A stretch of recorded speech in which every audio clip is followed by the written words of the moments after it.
Hi, my name is Aaron. I'm a sophomore at the Miami Valley School, and in our American Government and Speech class, we were told to make a video on one of the chapters in the textbook um, and talk about what's important or significant to us about that chapter, and I chose Chapter 5, which is the basic ideas of a constitutional government. So I'm just going to talk about some of the ideas that were implemented by the colonists in their new form of government.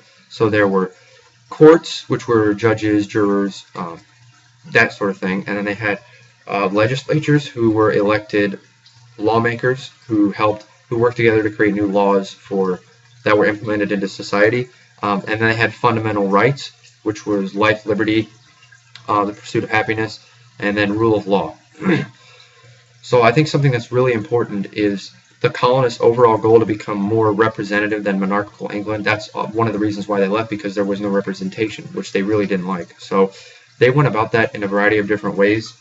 For example, they shortened terms for officials, where in monarchical England they had officials who would serve for 7 or more years. And in this new form of these new terms, they would serve for 2 years or less. So it was a substantial change. Also, officials had to live in the districts that they represented, which was really important. So you couldn't just live somewhere way off and represent a body of people that you knew nothing about.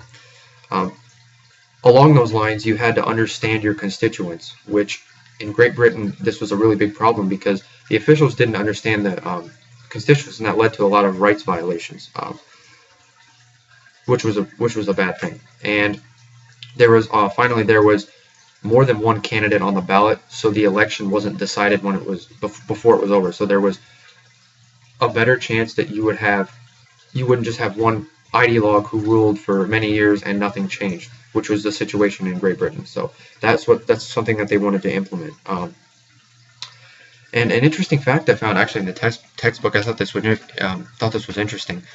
Pennsylvania, this is along the lines of legislation. Pennsylvania had one house because a lot of the other governing bodies had two houses, the upper and lower house, but Pennsylvania actually had just one house, and they were elected, or they were appointed differently, because the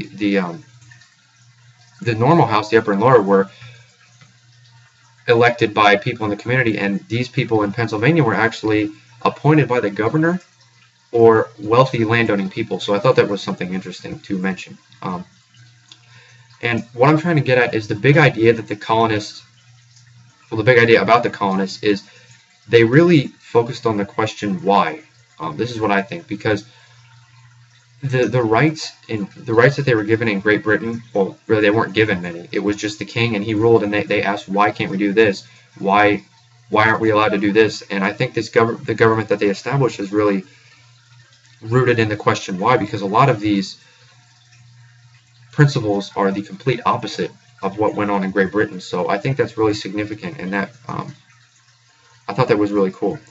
And finally, to diverge just a little bit, I think that what goes on here is kind of cool to think about in terms of the political sphere back then, because you see politicians nowadays where it's just constant bickering and constant disagreement and argument. But back then, I think a lot of the people were unified on what they thought the direction of the colony and the country should be, because their ultimate goal was to be free and to not be taxed without representation by Great Britain. So it's really cool to see people, and I thought it was important that people work together to collaborate to form this government that we now know today as the United States of America. So that's it. Thank you.